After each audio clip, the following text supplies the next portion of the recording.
जय हिंद दोस्तों आज का हमारा टॉपिक है डैंड्रफ एंड सेबोरिक डर्मेटाइटिस। दोस्तों डैंड्रफ यानी कि रूसी। दोस्तों आज मैं डैंड्रफ के बारे में आपको डैंड्रफ के कुछ इंपॉर्टेंट कारणों के बारे में बताऊंगा। डैंड्रफ में यूज होने वाली डैंड्रफ को जड़ मूल से खत्म करने वाली बेहतरीन होम्योपैथिक दवाइयों के बारे में बताऊंगा और साथ ही साथ मैं आज आपको डैंड्रफ और सेबोरिक डर्मेटाइटिस के बीच का अंतर बताने वाला हूं। दोस्तों ये अंतर बताना इसलिए जरूरी है क्योंकि ज्यादातर पेशेंट सेबोरिक डर्मेटाइटिस को समझ नहीं पाते हैं, वो उसको डैंड्रफ समझ के इग्नोर करते हैं। कुछ दिनों के बाद, कुछ महीनों के बाद जब वो रिकरेंट बार बार होता रहता है तब जाके उनको पता चलता है कि एक्चुअल में ये प्रॉब्लम डैंड्रफ का नहीं था, ये एक्चुअली सेबोरिक डर्मेटाइटिस था। तो दोस्तों ये अंतर को समझना और साथ में सेबोरिक डर्मेटाइटिस और डैंड्रफ की होम्योपैथी दवाइयों के बारे में समझाना आज का हमारा टॉपिक है। दोस्तों मेरे साथ वीडियो में अंत तक बने रहिए। मैं हूं डॉक्टर कुणाल ब्रह्मभट्ट, आप हैं मेरे साथ साई होम्यो सेवा केंद्र में। तो दोस्तों वीडियो को अंत तक जरूर देखें। तो चलिए दोस्तों वीडियो को स्टार्ट करते हैं।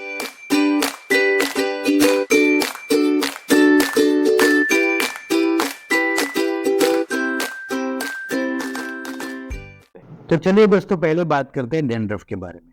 दोस्तों डैंड्रफ बहुत सारी कंडीशंस में होते हैं। जैसे कि अगर हम कॉमनली बात करें तो अगर आपके स्काल्प में, आपकी स्किन में बहुत ज्यादा ऑयल का सिक्रीशन हो रहा है, या तो आपकी स्किन बहुत ज्यादा ऑयली हो रही है या बहुत ज्यादा ड्राई हो रही है, तो इस कंडीशन में आपको डैंड्रफ हो सकते हैं। अगर weather change, sudden weather change की वजह से या बहुत ज्यादा ठंड बढ़ जाने की वजह से ऐसी कंडीशन में भी स्काल्प ड्राई हो जाता है, तो ऐसी कंडीशन में भी डैंड्रफ हो सकता है। इसके साथ अगर दोस्तों आप में अगर न्यूट्रिशन की कमी है या अगर आप बहुत ज्यादा ओवर स्ट्रेस रहते हैं तो ऐसी कंडीशन में भी दोस्तों डैंड्रफ हो सकता है।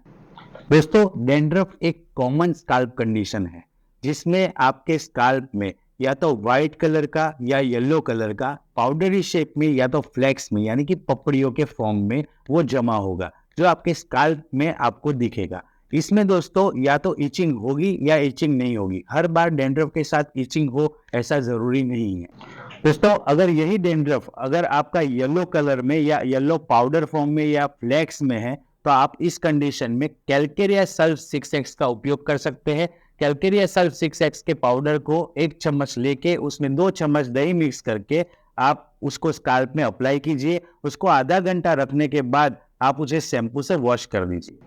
अगर आप दही का इस्तेमाल नहीं कर सकते, दही की अगर आपको एलर्जी है, आपको जल्दी ठंडा लग जाता है दही की वजह से, तो आप इसकी जगह पे लेमन या तो फिर पानी का इस्तेमाल भी कर सकते हैं। और दोस्तों अगर आपको डैंड्रफ के साथ इचिंग भी हो रही है तो इचिंग की कंडीशन में आप पेट्रोलियम 30 सुबह शाम 2 टाइम अपने टंग पे 2 से 3 बूंद लेके यूज कर सकते हैं। और साथ में दूसरी मेडिसिन है इचिनेशिया 30। इचिनेशिया 30 दोस्तों आपकी इचिंग में काफी राहत देगी, तो आप इचिनेशिया 30 का इस्तेमाल कर सकते हैं। उसे आप सुबह शाम 2 टाइम अपने टंग पे 2 से 3 बूंद लेके यूज कर सकते हैं। अगर आपको लगता है कि आपके डैंड्रफ की मात्रा बहुत ज्यादा है, कैली सल्फ या कैलकेरिया सल्फ पाउडर का यूज करने के बाद भी आपको फर्क नहीं पड़ रहा है, तो इस कंडीशन में आप अज़ारिंडेक्टा मदर टिंचर का यूज कर सकते हैं। अज़ारिंडेक्टा मदर टिंचर आपको डेली रात में कॉटन में डीप करके अज़ारिंडेक्टा मदर टिंचर लेके उसको स्काल्प में दोस्तों अप्लाई करना है और फिर दूसरे दिन सुबह आप उठ के कैलकेरिया सल्फ या कैली सल्फ का इस्तेमाल कर सकते हैं। अगर व्हाइट डैंड्रफ है, फ्लैकी हो या पाउडरी फॉर्म में हो, अगर वो व्हाइट है तो आप उस कंडीशन में कैली सल्फ यूज कर सकते हैं। अगर वो येलो फॉर्म में है तो कैलकेरिया सल्फ यूज कर सकते हैं, जैसे मैंने आपको पहले बताया। लेकिन अगर उसकी मात्रा बहुत ज्यादा है तो आप इस कंडीशन में अज़ारिंडेक्टा मदर टिंचर यूज कर सकते हैं। दोस्तों अगर आपको लगता है कि ये जो आपका प्रॉब्लम है डैंड्रफ का वो कोई पर्टिकुलर प्लेस या वाटर चेंज होने के बाद आपको हुआ है, तो इस कंडीशन में आप वीकली वंस, सप्ताह में एक बार सल्फर 200 ले सकते हैं। सल्फर 200 की 2 बूंद को आपको टंग में सुबह सुबह अर्ली मॉर्निंग लेनी है और सप्ताह में एक बार आप उसको एवरी वीक रिपीट कर सकते हैं।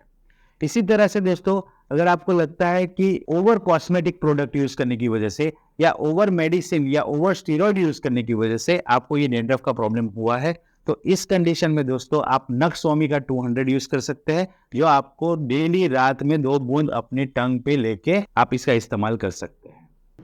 तो दोस्तों अब आते हैं हमारे दूसरे टॉपिक की ओर। हमारा दूसरा टॉपिक है सेबोरिक डर्मेटाइटिस।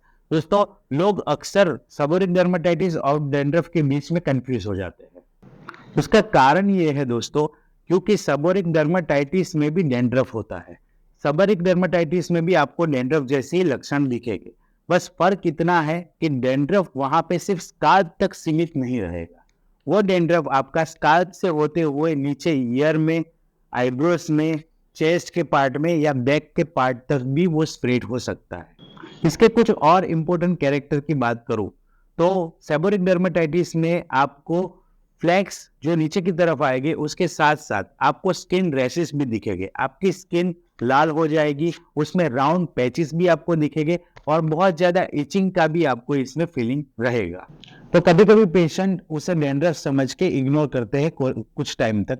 उसके बाद जब वो स्प्रेड होने लगता है या वो रिकरेंट होने लगता है, एक बार आपने लगाया, कोई लोशन लगाया या कोई कॉस्मेटिक प्रोडक्ट लगाई, कोई मेडिसिन आपने ली, तो वो ठीक तो हो जाएगा। जैसे कॉमन डैंड्रफ की जो कंडीशन होगी वो ठीक हो जाएगी, वो शायद दोबारा आपको ना हो। लेकिन अगर आपको सेबोरिक डर्मेटाइटिस है तो आप देखेंगे कि बार बार वो रिपीट होते जा रहा है। तो अगर ये रिपीट की कंडीशन है या स्प्रेड हो रहा है आपके दाढ़ी में, आपके आईब्रोज पे या आपके ईयर में या चेस्ट पे, अगर वो स्प्रेड हो रहा है, उसके साथ साथ आपको स्किन के प्रॉब्लम हो रहे हैं, जैसे कि रैश हो रहा है, आपको फ्लैक्स बन रहे हैं या आपके पैचेस बन रहे हैं, तो ऐसी कंडीशन में ये आप समझिए कि आपको सेबोरिक डर्मेटाइटिस है। और सेबोरिक डर्मेटाइटिस के कंडीशन में दोस्तों आपको डॉक्टर को कंसल्ट करके दवा लेनी चाहिए।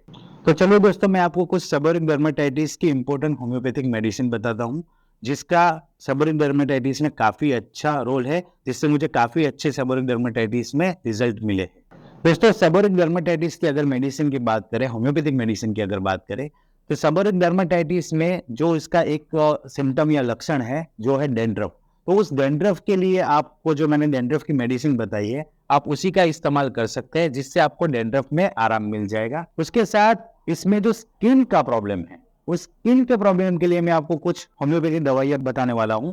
जैसे कि अगर स्किन का प्रॉब्लम, अगर आपको रैशेस है, वो रैशेस अगर राउंड शेप में है, तो इस कंडीशन में दोस्तों आप टेलोरियम 30 का यूज कर सकते हैं। टेलोरियम 30 को आपको सुबह शाम 2 टाइम आप ले सकते हैं। दोनों टाइम आपको 2 से 3 बूंद जबान पे लेके उसको एब्जॉर्ब करवाना है। उसको आप कंटिन्यू 15 दिन तक ले सकते हैं। टेलोरियम 30 के साथ दोस्तों एक और मेडिसिन मैं आपको बताना चाहूंगा, उसका नाम है मिजेरियम 6। मिजेरियम 6 को आप टेलोरियम 30 लेने के 10-15 मिनट के बाद उसी तरह से सुबह शाम 2 टाइम ले सकते हैं। इसमें आपके पैचेस और रैशेस जो स्किन पे बने हुए हैं उसमें काफी आराम हो जाएगा। इसके साथ अगर दोस्तों आप सेबोरिक डर्मेटाइटिस में आपको इचिंग का प्रॉब्लम बहुत ज्यादा है, तो इचिंग की कंडीशन में इचिनेसिया 30 का यूज आप कर सकते हैं। उसे सुबह शाम उसी तरह से 1.5 बूंद अपनी टंग पे एब्जॉर्ब करवा के कंटिन्यू 15 दिन तक ले सकते हैं। और इसके साथ में आप एक कॉम्बिनेशन यूज कर सकते हैं जिसमें 3 मदर टिंचर का आप इस्तेमाल कर सकते हैं, जिसमें पहला है सल्फर मदर टिंचर, दूसरा है एजारिंडिक्टा मदर टिंचर और तीसरा है पेट्रोलियम मदर टिंचर। इन तीनों मदर टिंचर की 30-30 ml क्वांटिटी आप एक 100 ml के बोतल में मिक्स कर लीजिए।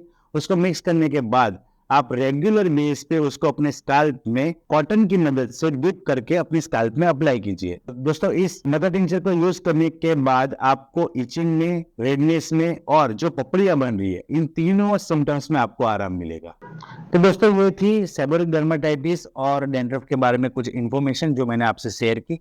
दोस्तों, हमेशा एक चीज याद रखिए, आप डैंड्रफ को इग्नोर ज्यादा देर तक मत करिए। अगर आपको लगता है कि आपका डैंड्रफ एंटी डैंड्रफ शैम्पू या मेडिसिन यूज करने के बाद भी वापस दोबारा हो जाता है, तो ऐसी कंडीशन में उसको नोटिस कीजिए कि वो डैंड्रफ बहुत ज्यादा क्वांटिटी में तो नहीं हो रहा है, कहीं वो स्प्रेड तो नहीं हो रहा, कहीं वो आईब्रो या ईयर पे या तो चेस्ट पे स्प्रेड नहीं हो रहा है, या साथ में उसके स्किन इरप्शन या स्किन रैशेस तो नहीं हो रहा है। अगर दोस्तों ऐसा है तो वो डैंड्रफ नहीं, सेबोरिक डर्मेटाइटिस है। तो दोस्तों, सेबोरिक डर्मेटाइटिस और डैंड्रफ के बारे में जितनी मेडिसिन मैंने आपको होम्योपैथी बताई है, उस मेडिसिन का यूज करके आपको काफी आराम मिलेगा। और इसके साथ ही डैंड्रफ और सेबोरिक डर्मेटाइटिस की वजह से जो हेयरफॉल होता है, उस हेयरफॉल में भी आपको काफी हद तक आराम मिलेगा। दोस्तों, आप हेयरफॉल के बारे में अगर पूरी इन्फॉर्मेशन जानना चाहते हैं तो मेरे इस वाले वीडियो पर जाके आप पूरी इन्फॉर्मेशन देख सकते हैं। तो दोस्तों, अब बात करते हैं कुछ न्यूट्रिशन के बारे में।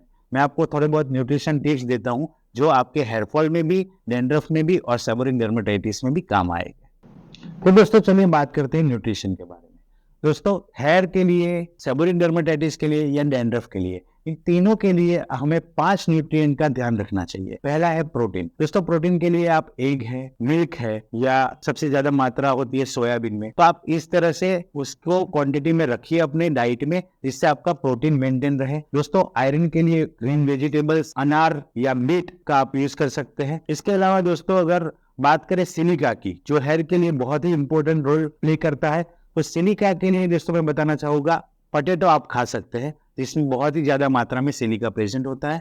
दोस्तों इसके अलावा ओमेगा D3 के लिए आप अलसी खा सकते हो, जिसे टीसी भी बोला जाता है, तो आप अलसी का यूज कर सकते हैं। इसके अलावा दोस्तों जिंक के बारे में बात करें, जिंक भी बहुत इंपॉर्टेंट रोल प्ले करता है हेयर के लिए। तो जिंक के लिए दोस्तों मैं बताना चाहूंगा कि आप बाजरे और मकई का यूज कर सकते हैं, जिससे आपका जिंक मेंटेन रहेगा। दोस्तों ये 5 न्यूट्रिएंट के ऊपर अगर आप फोकस करोगे, ये 5 न्यूट्रिएंट अगर आपके बॉडी में मेंटेन रहेगा, तो इससे आपके हेयर में, आपके डैंड्रफ में और सेबोरिक डर्मेटाइटिस में काफी फायदा मिलेगा। तो दोस्तों मैंने आपको डैंड्रफ के बारे में बताया, सेबोरिक डर्मेटाइटिस के बारे में बताया, और उसके कारणों के बारे में, उसकी होम्योपैथिक दवाइयों के बारे में और न्यूट्रिशन के बारे में बताया। तो दोस्तों ये दवाइयाँ यूज करने के बाद भी अगर आपको लगता है कि आपके डैंड्रफ में या आपके सेबोरिक डर्मेटाइटिस में कोई फर्क नहीं पड़ रहा है, तो आप डॉक्टर से कंसल्ट करवाइए, क्योंकि कभी कभी ऐसा होता है कि कुछ कारण ऐसे होते हैं, जैसे स्ट्रेस इंड्यूस कारण होते हैं, कि उस कारण में आपको उसका रीजन नहीं पता रहेगा, लेकिन आप जब किसी होम्योपैथी डॉक्टर से उसे शेयर करोगे, तो वो होम्योपैथी डॉक्टर आपकी हिस्ट्री से